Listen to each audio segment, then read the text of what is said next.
is the journalist or editor goes to the piece of content they are interested in. So here's a piece about Hurricane Patricia. And they click one small button. This works inside the Guardian buildings, outside, on mobile, and everywhere else. You press that button, and if the Wi-Fi is working, it starts to tell you the story of the story. Let me talk you through it a little bit.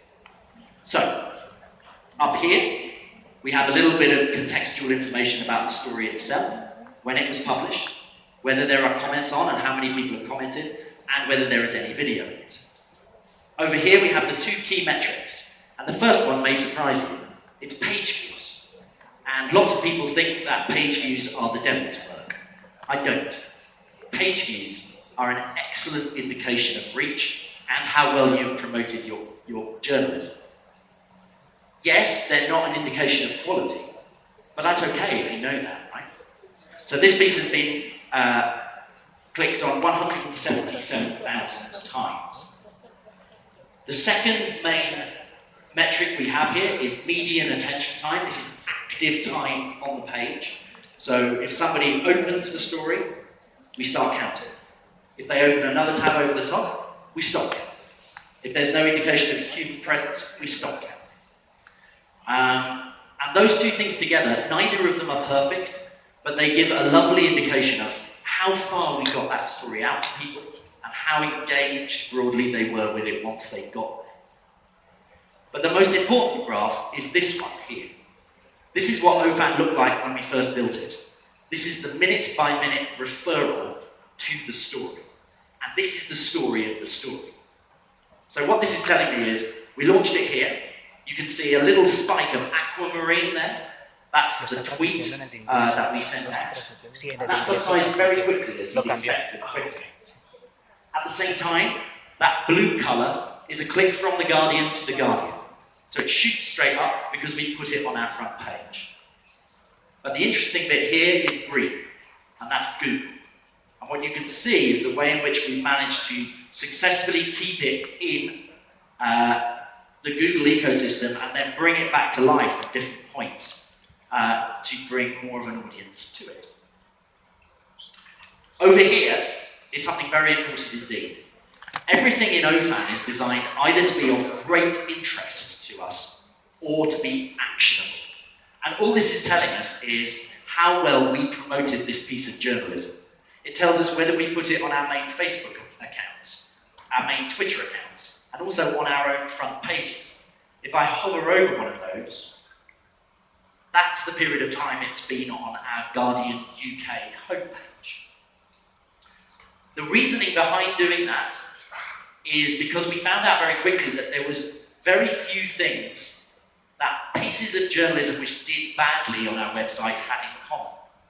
They could be about Kim Kardashian or cats. It might be about Hurricane Patricia. It could be about anything. But the one thing they had in common was that we had not promoted it ourselves.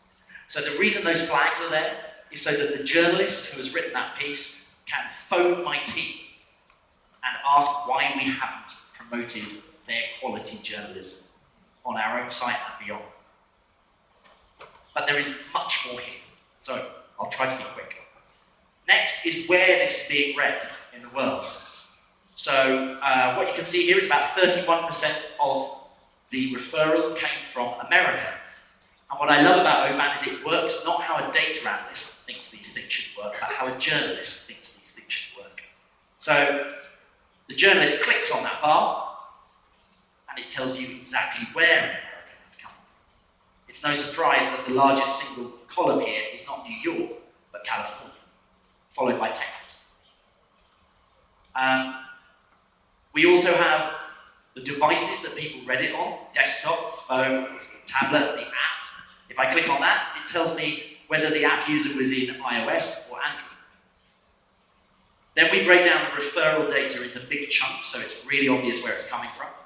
If I click on Google here, it then tells me where in Google's ecosystem those people were coming from. This is a new addition. This is our attempt to try and show loyalty in real-time analytics. Real-time isn't the best place to show that, but we wanted to have some kind of sense of it. So what this is telling me is that 43% of the people who came to see this piece of journalism hadn't visited us at all in the week before. 20% of those people had come at least 7 times in the last week. Then we show what videos are on the page and how many starts they had and how many people finished watching them.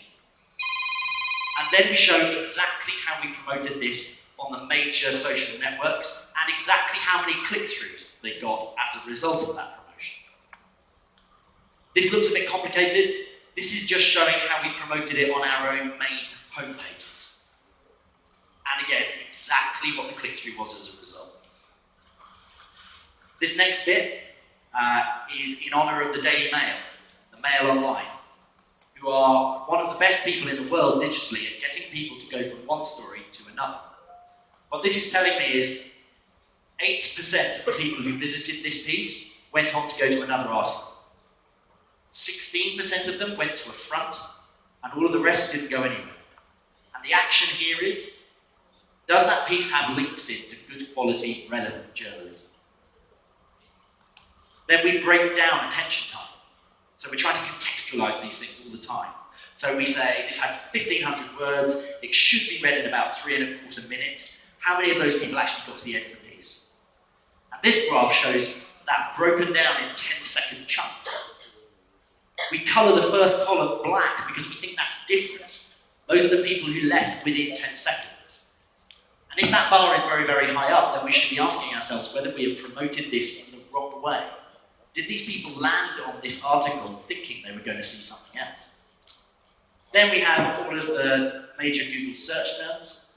And then we have every single tweet from every other source that sent any traffic at all to that piece. And exactly how many click-throughs that got.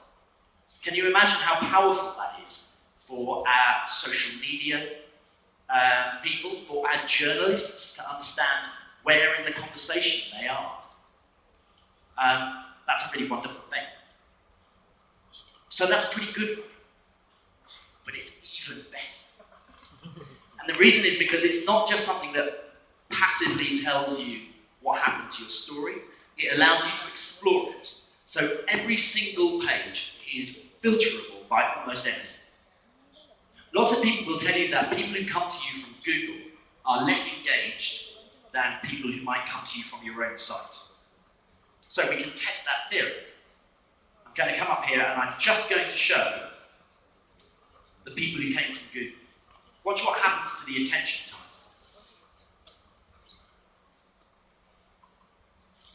It went up. People who come to you through search with a real intent on finding something specific will probably stay longer than those people who have seen the story on the front page and just click through in case it interests them. Every other graph changes at the same time. So if we scroll down, suddenly the rest of the world becomes very, very important here. If I click on that, it turns out that 22% of the people who came to this story came from Canada. Mexico is there, but only about 3%. If only we were in Spanish. The other thing you notice is phone use goes through the roof. 53% of the people who came from Google used a mobile phone to get it.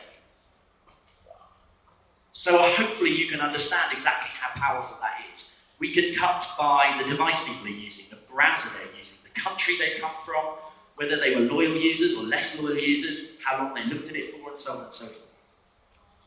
But when this really starts to make sense to journalists is when you show them something that looks different.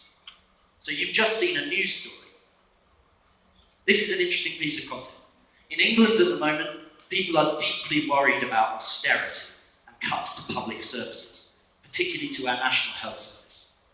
This piece was written by a doctor, anonymously, saying that he can no longer be a doctor. It's a very moving piece, and it's extremely thought-provoking. Let's see what happens to this.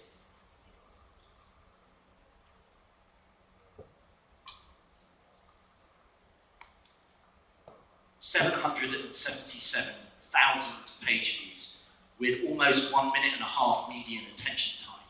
This piece, you may have noticed, is not about the Kardashians. and it is not about cats. But 750,000 people came to it. What you can really see there is a colour in that graph that wasn't in the previous graph. It's dark blue, and that, ladies and gentlemen, is Facebook. And what you can see is that we published this story on Thursday, and this referral has rolled on from Facebook all the way since then. That reflects Facebook's slower ecosystem, and it's something you need to know in terms of when you're choosing the pieces of content that you publish onto your brand pages in Facebook. If we scroll down again a bit, what you can see is this is a very UK story indeed. It's very mobile, not because people just chose to go to it on a phone, but mainly because they first encountered it on Facebook. They weren't very loyal, but what a great piece for new readers to come and find us on, and so on and so forth. There's an interesting thing that happens here as well. If I hover over where we tweeted it, you can see those two lines pop up there. Something else happened in Twitter after that. It got a bigger lift here. And if we scroll right down to the bottom, what we see, the single biggest tweet was from a man called Frankie Boyle, and it sent 18,000 page views to that piece. Frankie Boyle is a very famous comedian in Britain. The other thing that we can do is we can break everything down in different ways. So if I only want to look at the Facebook traffic here and understand how they found it, I can do that. So, the black line here is the number of people who saw this on our brand page and came from there. Blue is organic Facebook traffic. And green are the number of people who came to that story and shared it using our buttons. This is a completely organic Facebook success. I'm going to show you one last piece. Jose Mourinho's in trouble. Chelsea lost today against a smaller team. This is what a live sports blog looks like. 138,000 page views for something that really is only alive for about 3 hours. 19 seconds median attention time. That's not because nobody was interested, it's because they're refreshing the page quite a lot to see if there's a new update. One of the things I love about this is when you go to see who was reading it, 40% was from the UK for a Premier League game, but 35% was from further afield. 5% from Kenya, 5% from India, 5% from Nigeria. Let's say we want to look at that Kenyan traffic. We can do that. And where this gets really interesting is the device they used to read this piece of content. 93% of them were on mobile phones. But it gets even more interesting because I can click on that bar and it tells me that 78% of those people were using Opera Mini. That's extremely valuable information about how those people behave and how they're reading our journalism. So, that's enough of that. Back to the presentation.